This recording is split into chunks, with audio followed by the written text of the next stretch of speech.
ज्ञानानन्दमयं देवं निर्मलस्फटिकाकृतिम् आधारं सर्वविद्यानां हयग्रीवम् उपास्महे। शुक्लाम्बरधरं विष्णुं शशिवर्णं चतुर्भुजं प्रसन्नवदनं ध्यायेत् सर्वविघ्नोपशान्तये।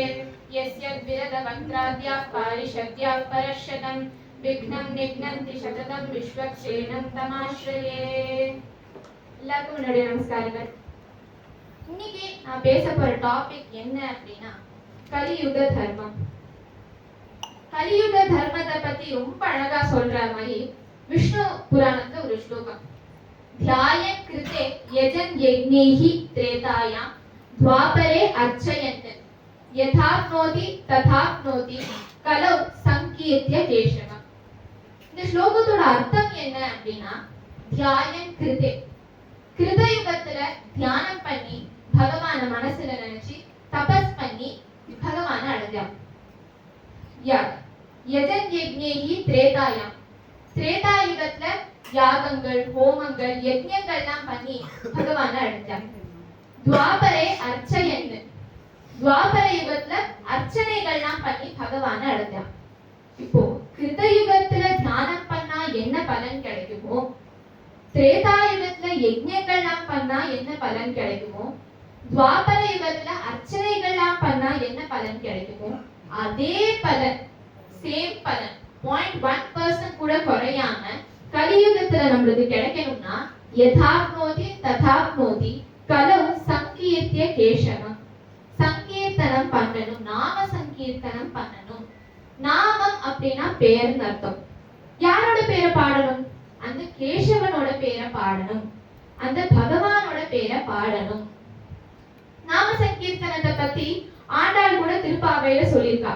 கேசவனை பாடவும் நீ கேட்டே கிளத்தியோ அப்படின்னு. குலசேகர ஆழ்வாரும் முகுந்தமாலால சொல்றார் ஜிஹ்வே கீர்த்தய கேசவம் அப்படின்னு. அப்ப கலியுகத்தோட தர்மம் நாம சங்கீர்த்தனம். கிருதயுகத்துல தியானம் பண்ணுன்னு சொன்ன பகவான் ஏன் கலியுகத்துல நாம சங்கீர்த்தனம் பண்ணுன்னு சொல்லணும்? ஏன்னா பகவானுக்கு நல்லாவே தெரியும் கிருதயுகத்துல தர்மம் 4 கால்ல ஸ்திரமா நின்றுது. யூஸ்வலி தர்ம தேவதைய ஒரு பசு ரூபத்தை தான் சொல்லுவா. அப்போ அந்த பசு கிருதயுகத்துல 4 கால்ல ஸ்திரமா நின்றுது. ஆனா அடுத்து வரப்போற எல்லா யுகத்திலயுமே தர்மம் குறைய போறது, அதர்மம் கூட போறது. திரேதாயுகத்துல 3 கால்ல தான் நின்றுது, துவாபர யுகத்துல 2 கால்ல நின்றுது, கலியுகத்துல ஒத்த கால நிக்குது. நினைச்சு பாருங்க, நம்மளால எவ்வளவு நேரம் ஒத்த கால நிக்க முடியும்? அதுவும் இந்த கலியுகத்தோட டைமை 2 பாகமா பிரிச்சுக்கணும். ஃபர்ஸ்ட் வந்து பூர்வார்த்தம், அது முடிஞ்சு போச்சு. இப்போ உத்தரார்த்தம். இந்த உத்தரார்த்தத்துல ஒத்த கால கூட நிக்கலையாம், கட்டவர நுனியில நின்றுட்டு இருக்கான். கட்டவர நுனியில நிக்கும் போதே எவ்வளோ நல்ல விஷயங்கள்லாம் நடக்கிறது. அப்போ ஒத்த கால நிற்கும் போது எவ்வளோ நல்ல விஷயங்கள்லாம் நடந்திருக்கும்.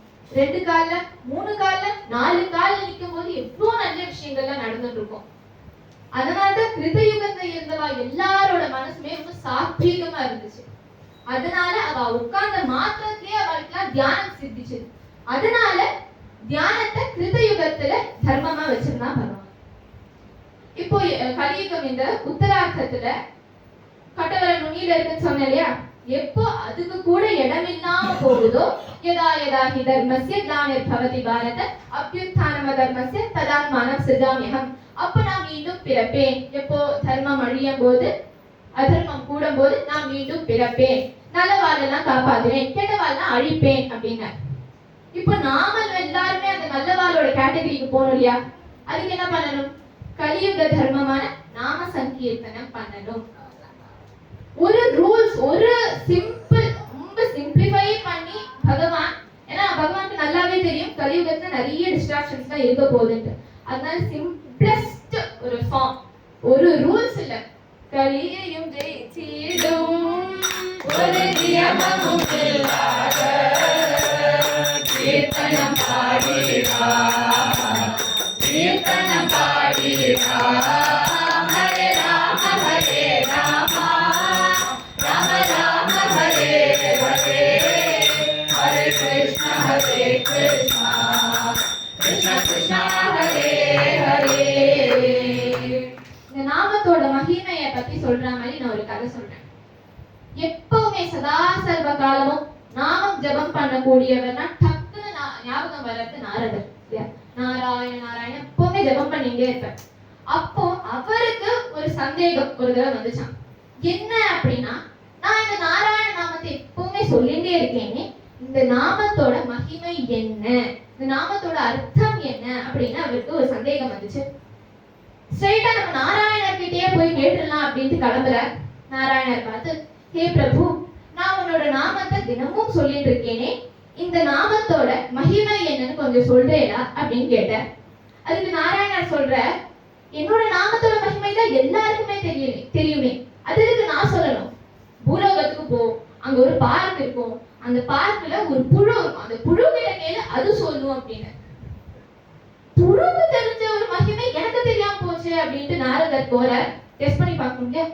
அதனால பூலோகத்துக்கு வந்த அந்த புழுவை பார்த்த கேட்க, நாராயண நாமத்தோட மகிமை பத்தி கொஞ்சம் சொல்றேடா அப்படின்ட்டு. அதை கேட்ட மாத்திரத்துல அந்த புழு போட்டு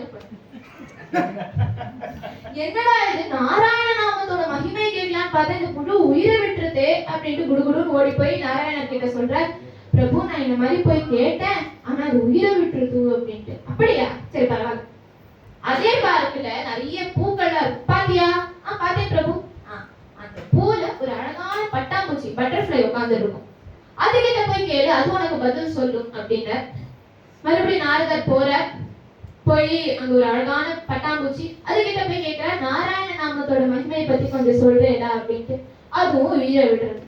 என்னடா இது, இதுவும் போயிடுது அப்படின்ட்டு மறுபடியும் நாராயணர் கிட்ட சொல்றாரு, இந்த மாதிரி பட்டாம்பூச்சியும் உயிரை விட்டுருது அப்படின்ட்டு. சரி பரவாயில்ல. அங்க ஒரு வேடனோட ஒரு வீடு இருக்கும், அந்த வீட்டுல ஒரு மான்குட்டி இப்பதான் பிறந்தது, அதுகிட்ட போய் கேளு, அது உனக்கு பதில் சொல்லும் அப்படின்னு. அப்ப நாரதர் போற அந்த எந்த வீட்டுல வந்து வேடன் வீடு என்னதுன்னு பாக்குறாரு. அப்ப அங்க மான்குட்டி வேற இருக்கும் இல்லையா, அப்ப கரெக்டா கண்டுபிடிச்சிடுறாரு நாரதர் அந்த வீட்டை. அங்க வந்து ஒரு மான்குட்டி சொன்ன மாதிரியே இருக்கு. அதுகிட்ட போய் கேட்கிறார், இந்த மாதிரி நாராயண நாமத்தோட மகிமை என்ன அப்படின்னு கொஞ்சம் சொல்றேடா அப்படின்ட்டு. அந்த மான்குட்டியும் உயிரை விடுறது. அது அந்த வேலை பார்த்தான். போனா போதுன்ட்டு உங்களை அலோவ் பண்ணா இந்த மாதிரி ஏதோ மாய மந்திரம் சொல்லி என்னோட மான்குட்டியை கொண்டுட்டேலே அப்படின்ட்டு எடுறா அப்படின்ட்டு அந்த கன்னெல்லாம் எடுத்துட்டு சுட வர ஆரம்பிச்சுட்டான்.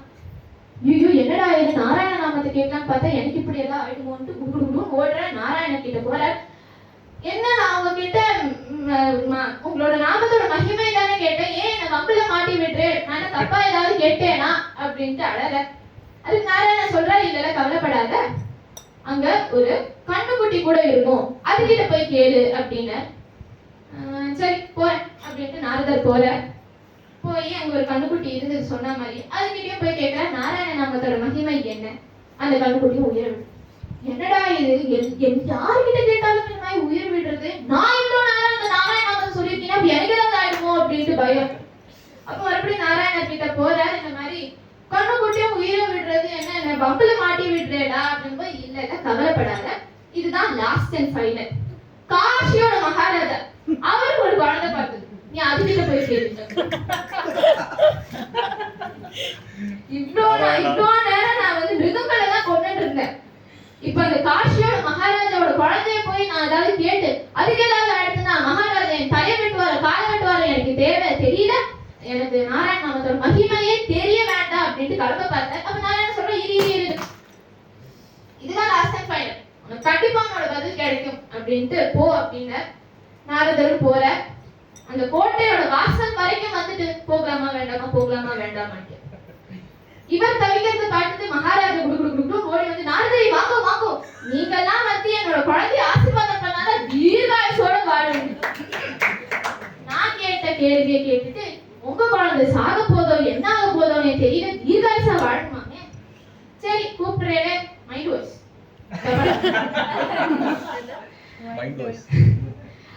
அப்ப இந்த மாதிரி போற குழந்தை பார்த்தா அவ்வளோ அழகா இருக்கு, நல்ல ரவுண்டு ஃபேஸ், ரவுண்டு அழகான கண்கள் பெருசா இருக்கு, செக்க செவில ரொம்ப லட்சணமா இருக்கு. அந்த குழந்தையோட காதுல போய் இந்த மாதிரி கேட்கிற, நாராயண நாமத்தோட மகிமை என்ன அப்படின்னு. குழந்தை கலகல சிரிச்சுது. இன்னுமா உங்களுக்கு இந்த நாராயண நாமத்தோட மகிமை தெரியல புரியலன்னு கேட்டுச்சு. எல்லாருக்கும் ஒரு ஆச்சரியம், அது எப்படி பிறந்த குழந்தை பேசுறது அப்படின்ட்டு. அப்ப அந்த குழந்தை சொல்றது, நான் போன ஜென்மத்துல நிறைய பாவங்கள் பண்ணிட்டேன், அதுக்கான கர்மாவா நான் ஒரு புழுவா பிறந்தேன், ஆனா நீங்க அந்த நாராயண நாமத்தை சொல்லி எனக்கு ஒரு உயர்ந்த பிறவியான பட்டாம்பூச்சியா நான் பிறக்க வச்சேன். மறுபடியும் நாராயண நாமத்தை சொல்லி நான் ஒரு மான்குட்டியா பிறந்தேன். மறுபடியும் உயர்ந்த ஜென்மம். மான்குட்டியா பிறந்தாலுமே நான் நிறைய கஷ்டங்கள் எல்லாம் அனுபவிச்சிருக்கணும். நீங்க மறுபடியும் நாராயண நாமத்தை சொல்லி என்ன ஒரு கண்ணுக்குட்டியா பிறக்க வச்சேன்.